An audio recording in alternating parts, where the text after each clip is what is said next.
राज्य विधिमंडळाचं अर्थसंकल्पीय अधिवेशन आजपासून सुरुवात होत आहे।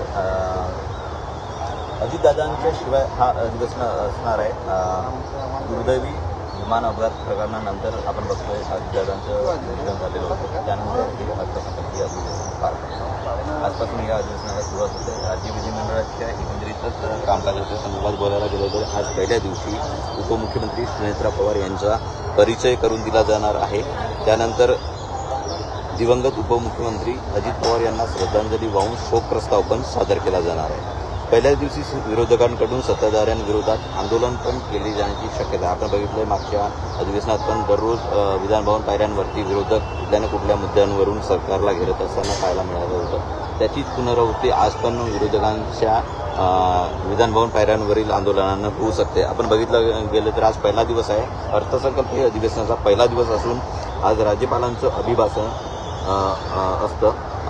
सकाळी 11 वाजता राज्यपालांच्या अभिभाषणाला सुरुवात होईल।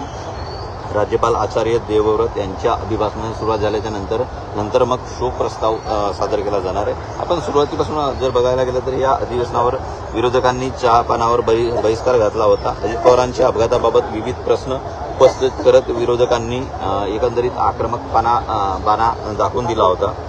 सुरुवातीला आपण बघायला गेलं तर या अधिवेशनामध्ये नेमकं जे मुद्दे उपस्थित विरोधकांकडून मांडण्यात येणार आहेत त्यावरती एक नजर टाकूया। बघायला गेलं तर आपण बघतोय की हाती अपघात हा प्रश्न आमदार रोहित पवार यांनी सुरुवातीपासून मांडताना पाहायला मिळाला आहे। विमान अपघात प्रकरणात त्यांनी सुरुवातीलाच आपण बघितलं गेलं तर BSR ही कंपनी त्यांच्या टार्गेटवरती दिसते आहे। विशेषतः त्यामध्ये एक अधिकारी जी सांगण्यात येत आहे त्याचा मोठा रोल या अपघाताच्या मागं असू शकतो अशी पण शक्यता रोहित पवारांनी बोलून दाखवली। आपण बघायला गेलं तर काल उपमुख्यमंत्री सुनेत्रा पवार या पहिल्यांदाच माध्यमांना सामोरे गेल्या। कालच्या एकंदरीतच चहापानाच्या नंतर सह्याद्रीवरती पत्रकार परिषद होती।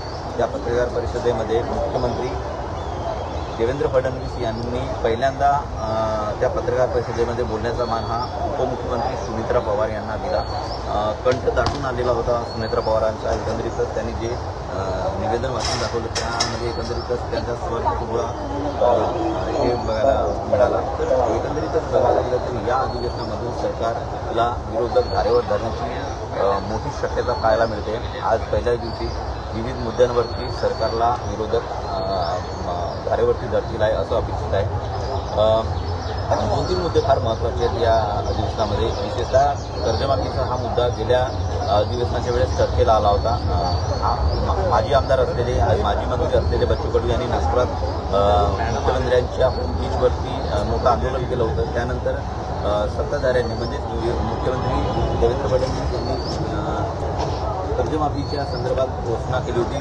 त्यांनी शब्द दिला होता, मात्र अजूनही ते त्या संदर्भात काही बोललेले नाही किंवा तशी काही घोषणा झालेली नाही आहे। हिवाळी अधिवेशनामध्ये तशी घोषणा होईल अशी अपेक्षित होतं, पण ती पण झालेली नाही आहे। एकंदरीतच बघायला गेलात तर कर्जमाफी असो किंवा धानाच्या बोनसचा प्रश्न असतो किंवा धानाचे चुकारे असतील, या मुद्द्यांवरती विरोधक सरकारला धारेवर धरण्याची अपेक्षा आहे।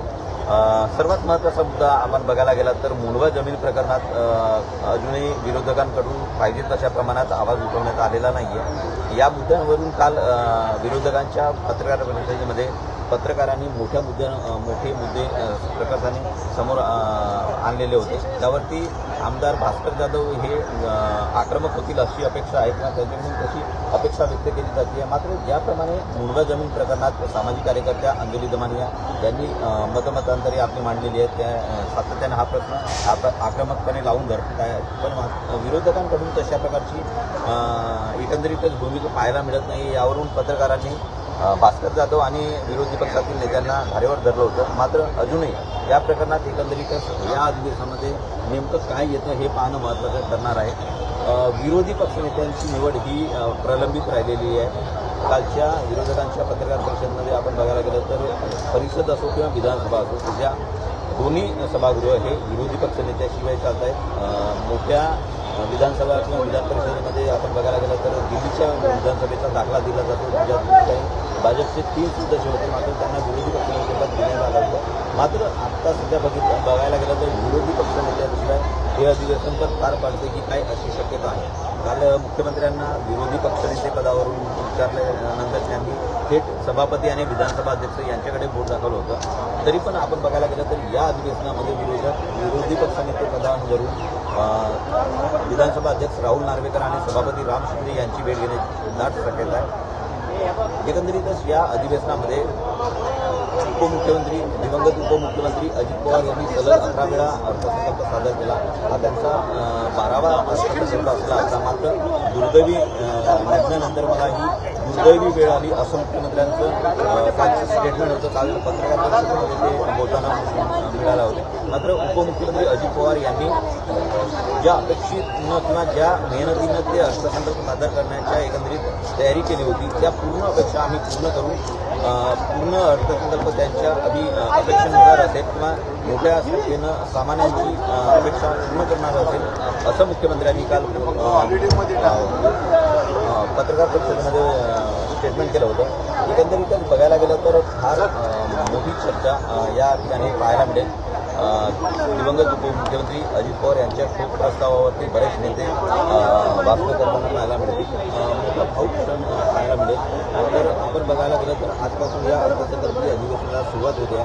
बरेच मुद्दे विरोधक मांडलेले आहेत. कुठल्या मुद्द्यांवरती आक्रमक बाणा दाखवत आहेत हे पण पाहणं महत्त्वाचं ठरणार आहे. मी कुमार टेंबरे, महाराष्ट्र ऑनलाईन, मुंबई.